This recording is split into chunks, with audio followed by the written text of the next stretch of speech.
Income tax में NPS की अतिरिक्त 50,000 रुपए की जो छूट है इसे हम कैसे प्राप्त करें, आज के वीडियो में हम इसे देखेंगे। साथ ही हम देखेंगे कि जो न्यू टैक्स रिजीम है इसमें हम कौन कौन से डिडक्शन क्लेम कर सकते हैं। सबसे पहले हम समझ लेते हैं कि जो एनपीएस की अतिरिक्त 50,000 रुपए की छूट है इसे कैसे प्राप्त करना है। जैसे जो हमारी ग्रॉस इनकम है इससे हम अपने आयकर की गणना करते हैं। अब हमारे ग्रॉस इनकम में हमें काफी सारे डिडक्शन मिल जाते हैं। जैसे हमने प्रोफेशनल टैक्स दिया है तो इसमें हमें छूट मिल जाएगी। इसके अतिरिक्त HRA, vehicle allowance, children education allowance यदि हमें मिला है तो इसमें भी हम डिडक्शन प्राप्त कर सकते हैं। अब हम बात करते हैं महत्वपूर्ण पार्ट की, और वो है under section 80C, under section 80CCC और 80CCD। इन तीनों धाराओं के तहत हमें अधिकतम 1,50,000 रुपए तक की छूट हम इसमें ले लेते हैं। और इसमें काफी सारी स्कीम्स रहती है। जैसे हमारा जीपीएफ कटा है तो इसमें हम छूट प्राप्त करते हैं, जीआईएस है, और एनपीएस में भी इसी सेक्शन के अंतर्गत हम छूट प्राप्त करते हैं। इसके अतिरिक्त यदि आपके पास में अन्य कोई पॉलिसी है या फिर आपने होम लोन लिया है तो इसके प्रिंसिपल अमाउंट में आप छूट ले सकते हैं। तो इस प्रकार से हम देखें तो जो सेक्शन है under section 80C, 80CCC, 80CCD, इसके अंतर्गत हम अधिकतम 1,50,000 रुपए तक की छूट ले सकते हैं। अब यहाँ पर जैसे हमारा जो एनपीएस है इसे भी हम क्लेम करते हैं कि जो भी हमारा एनपीएस कटा है वो हम यहाँ पर ऐड कर लेते हैं। जैसे एग्जांपल हमारा जो एनपीएस है वो 83,000 के आसपास डिडक्ट हुआ है तो हम इसमें ऐड करेंगे। अब यहाँ पर कंडीशन आ जाती है कि हमारे पास में अन्य और भी इसमें अमाउंट है। जैसे हमने प्रिंसिपल अमाउंट होम लोन का जो है वो भी हमारे पास में है। फॉर एग्जांपल हम इसमें 75,000 ऐड कर लेते हैं तो यहाँ पर आप देखेंगे कि हमारा जो अमाउंट है वो बढ़ गया है, 1,58,572 हो गया है। लेकिन यहाँ पर अधिकतम आपको 1,50,000 तक की ही छूट मिलेगी।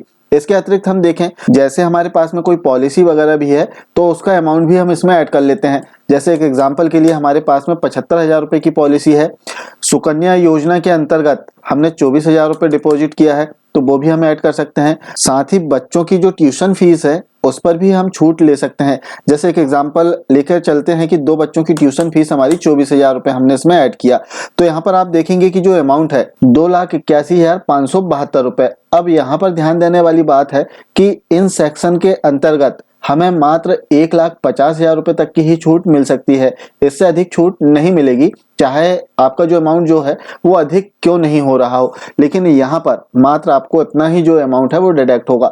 तो अब यहाँ पर क्या कर सकते हैं, जो एनपीएस की राशि है इसे हम दूसरी जगह डिडक्ट कर सकते हैं। जैसे यहाँ पर आप देखेंगे कि 83,572 रुपए है। अब यदि आप चाहें तो इस अमाउंट को आप यहाँ पर अंडर सेक्शन 80CCD 1B में ऐड कर सकते हैं, लेकिन इसके लिए शर्त है कि यहाँ पर आप अधिकतम 50,000 रुपए तक की ही छूट ले सकते हैं। जैसे हम यहाँ पर 50,000 रुपए ऐड कर लेते हैं। अब यहाँ आप देखेंगे कि हमारा जो एनपीएस था 83,000 रुपए था, 50,000 जो है हमने नीचे ऐड कर लिया, शेष जो बच रहा है हमारा 33,572। हम यदि चाहें तो ऊपर इन सेक्शनों में इसे ऐड कर सकते हैं। कहने का तात्पर्य कि आपका जो भी एनपीएस कटा है इसे आप 2 भागों में डिवाइड कर सकते हैं और नीचे जो सेक्शन है अंडर सेक्शन 80CCD 1B इसमें अधिकतम आप 50,000 रुपए ऐड कर सकते हैं। और इस तरह से एनपीएस की जो राशि है इसे 2 जगह आप ऐड कर सकते हैं। तो इस प्रकार से एनपीएस का जो अमाउंट है इसमें आप छूट ले सकते हैं इनकम टैक्स में।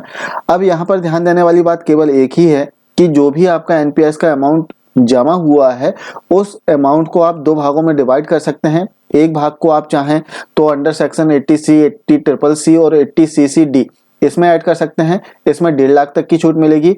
और दूसरा जो पार्ट है इसका 80CCD 1B इसमें आप अधिकतम 50,000 रुपए तक की छूट ले सकते हैं। तो आपको अलग अलग डिवाइड आप कर पाएंगे, लेकिन उससे अधिक अमाउंट नहीं होना चाहिए जितना आपका एनपीएस कटा है। अब दूसरी बात हम देखते हैं कि जो न्यू टैक्स रिजीम है इसमें हमें कौन कौन सा डिडक्शन मिलेगा। तो इसमें केवल आपको स्टैंडर्ड डिडक्शन ही प्राप्त होगा। यदि आप चाहें तो इसमें अन्य कोई भी डिडक्शन आप प्राप्त नहीं कर सकते।